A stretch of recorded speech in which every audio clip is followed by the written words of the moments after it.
All right, we're out here at Modern Paintball Club. There's a lot of mailboxes in Connecticut, and I've seen all of them, so that's nice. And on 3, we're gonna do time to make the donuts. 1, 2, 3. Time to make the donuts! Money!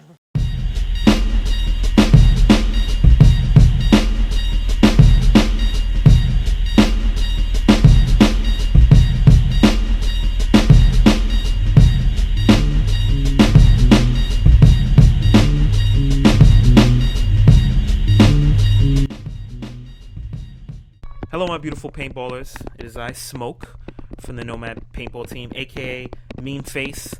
I have meme faces for days, aka Angel's favorite mailbox. That's just for you, Angel. Aka the Tri-State Area's one and only Magfed Scrub. Special guest today, my man, my guy from up there from Connecticut, SAS Connecticut. You know him, you love him. He produced Escape from New York. Alex, say hello to the beautiful people. What it is, what it do. That's that old school. That's how you know Alex is mad old school when he say what it do. You know. What it be? What it do? Who is that? Paul Wall. You say Alex sounds like the Connecticut version of Paul Wall. I'm posted up like a mailbox. What it do? I got rims. I got rims. Escape from New York. Alex produced it. He produced last year. He produced this year. Great game. We had great fun. It was Blue team versus red team. Blue led by Larry and XO Havish. Shout out to Havish for XOing the game. You did a great job. So much work, yeah. So much work you put in. So much work. And Chris led the red team beautifully. Who was Chris's XO, by the way? I forgot. It was actually one of my guys, Dylan Regis. Dylan Regis, right? Okay. Yes. Dylan and Chris did a great job, put up a great fight, very competitive game, not a blowout at all. It was right down to the end.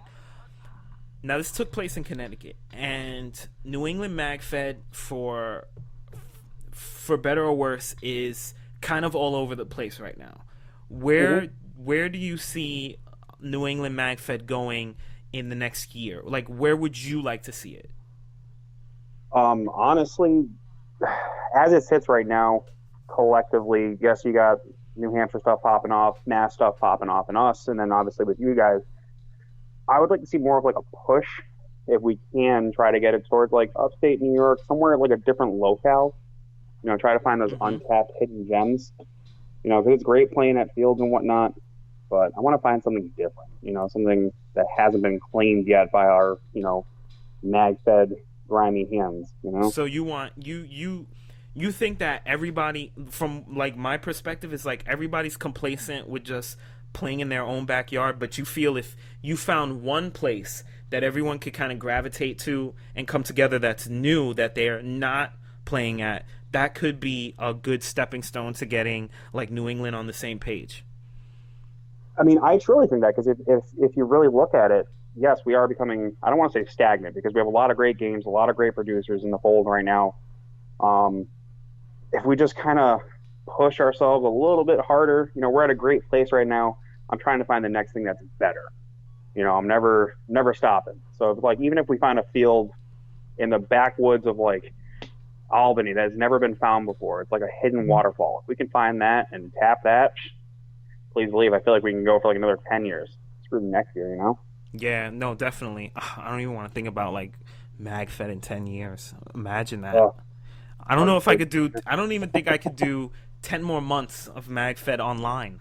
10 minutes. I only got 10 minutes. I can only give. I only do 10 minutes. Yeah, like I'm just. It's like Tinder to me. I just like scroll. Swipe right. I don't know Glow. I don't know anything about Tinder, so I just know that I'm swiping. So I don't want her to listen to this and be like, "What are you fucking talking about? Tinder? You're fucking washed and you're married to me." I love it. Yeah. The race is done. Right. Yeah. You want I think New England Magfed is like great, and I think it's great because like you guys definitely have a lot of fields, and you definitely have the hunger to play more, and like go to places and stuff like that, and you guys have traveled in the past, so you don't have problems traveling. And honestly, I love the people. Like, I'm all about community, and the people up in New England are great. You know, I love to go to, like, one of my favorite things to do is to go to Mass and, like, come back doing horrible Massachusetts accents. Like, I love Huggy. I love Huggy, but Huggy has, like, one of my favorite accents to do. One of my favorite impersonations to do is Huggy. Smoke, I love you so much, Smoke.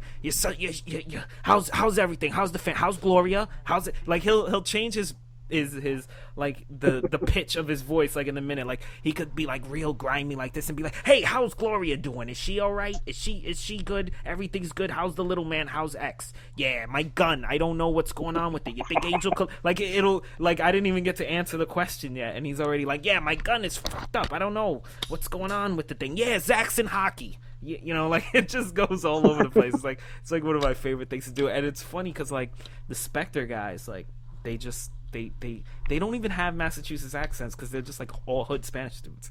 So it's, like, so weird talking to them. Like, it just makes me laugh. Like, I don't know. I'm weird like that. That's with Huggy too. It's like talking to him. You have to learn by his pitch if he's pissed or happy. You know, it's like the very first time I met Huggy, he's like, hey, Alex, what do you do for work? And I explained to him. He's like, oh shit, so did I. You don't know nothing. And it's like, oh, okay, thanks, man. It's like, I did this shit for 20 years. It's like, I know. Thank you for making me feel like shit. I know. Man. It's just, I love him. Shout out to Huggy. I love you. And Huggy, then, like, I love you. D-Block too. D-Block, you know, he's just got, like, ridiculous Massachusetts accent. Like, it's just, like, it's so mass that it makes me hate. It makes me hate the Boston Red Sox so much when I talk to him. Whoa. I hate them so much more when I talk to him. So on that note, we'll go to intermission. We'll be back. I hit you? Nope. All right, I'm still in. Yo, it's me, bro.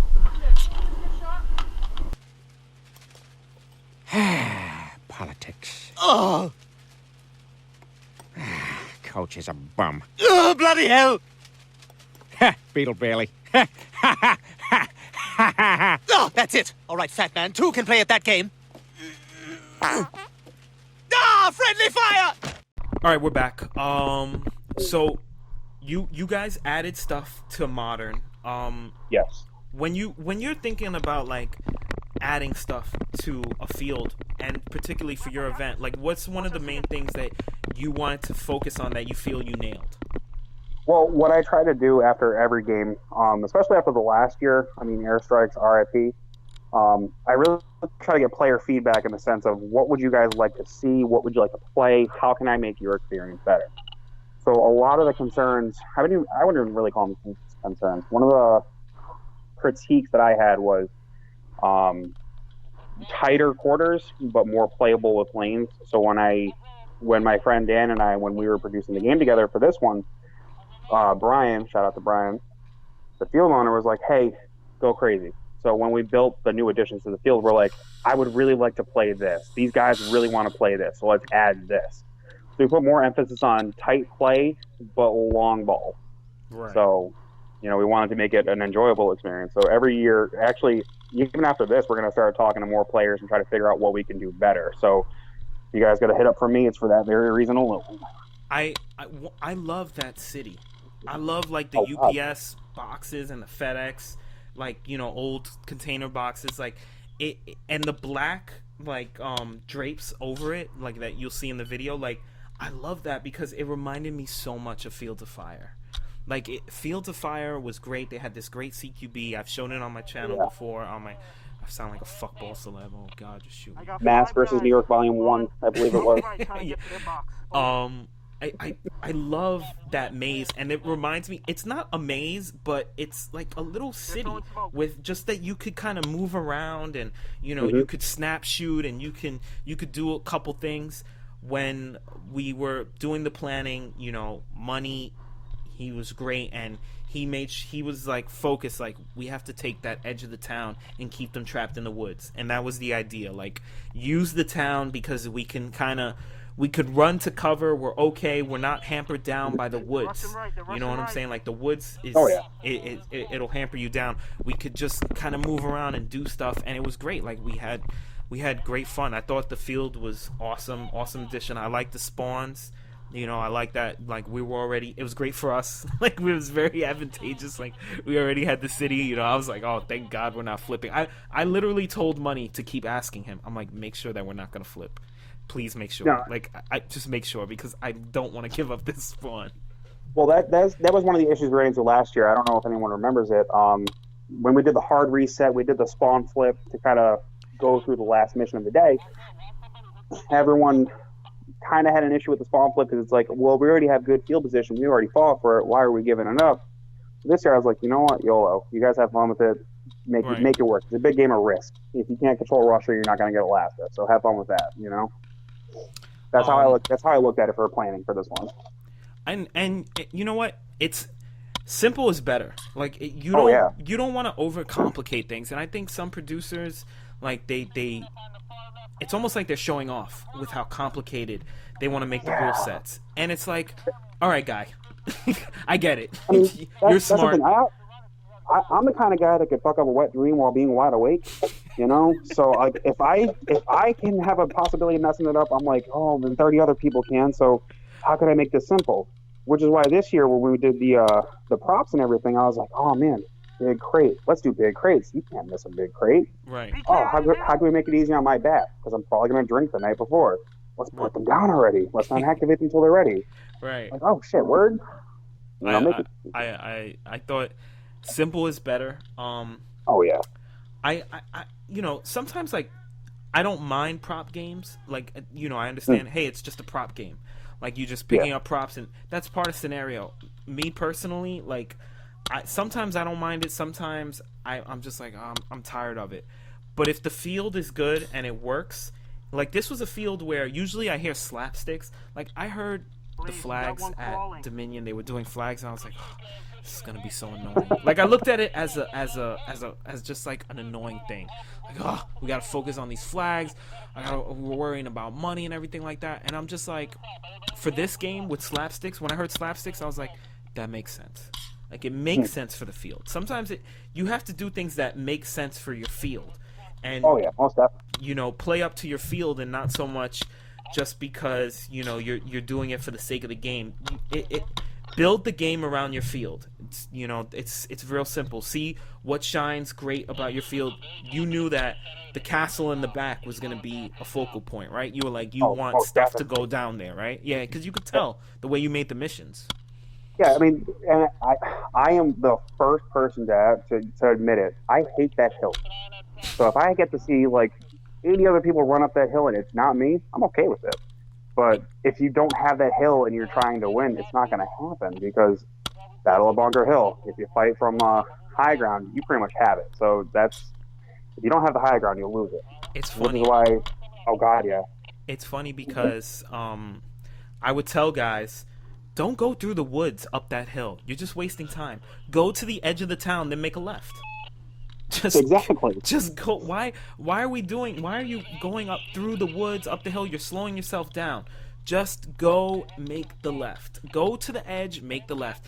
And guys did that in the second half, and, like, we had more of a line. And, shout out to Esco, who was the MVP, new Nomad, newest Nomad. He stayed on that hill the whole second half of the day. Never left. Just stayed there. Like, he was so mission focused, so mission disciplined, and like, that's another thing like that. You learn off of MFOGs is, like, you just have to. It's tough. You want to get kills. You might have someone that pulls you to the side. Yo, we're losing the right side or something, and then you run over there and do it. You have to stay mission disciplined. You have to stay mission focused and say. And Esco and Moose and all of them, they never left. The same thing with DMH and Bad Batch. They kept going to the right. The same thing with Merc Unit and Blaze, Desnoyers, and Mike. Like, they kept going up the middle. Like, everybody stayed exactly where they needed to stay and hold, like, a line. And that's basically what we told guys. Just don't overcomplicate it. Like, you go here, you go here. If you die, you go back there. Don't worry about going where you hear. Sometimes I would pull guys because, like, Chris was doing great hit and runs on the castle, and he pushed up and he got the castle, in the first half of the day. So we were trying to fight it back, get back to it and everything.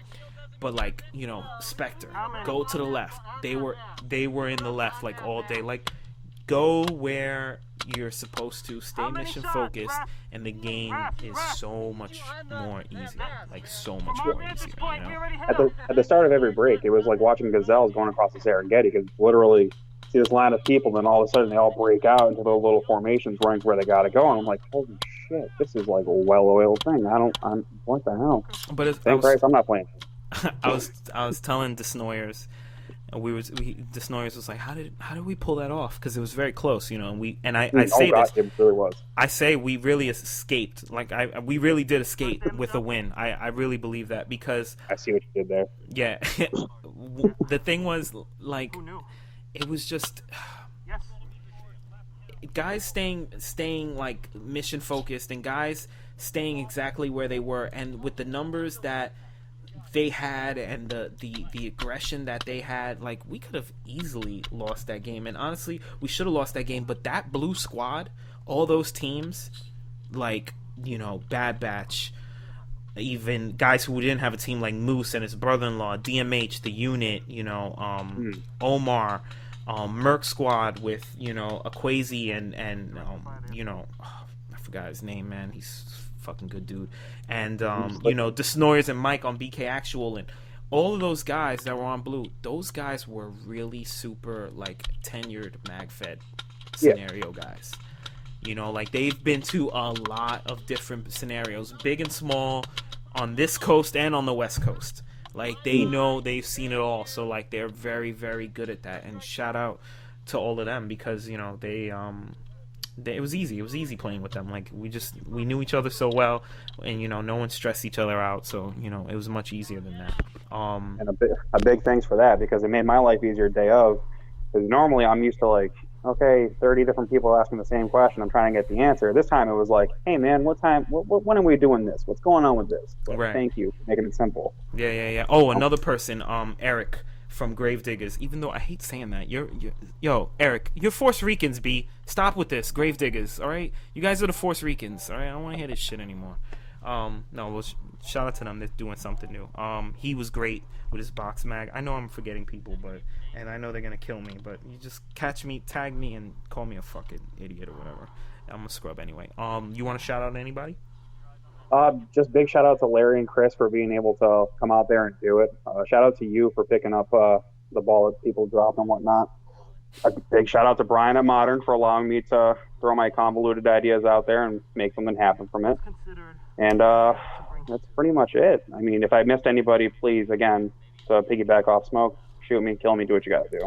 It's too many to name. And shout out to you. Like, you did a fantastic job. So cheers to you, dearie, as Mrs. Smoke would say to me, every now and then. Cheers to you. One more. Yeah. I really forgot. Bobby Bauer. Oh, yes. My two guys.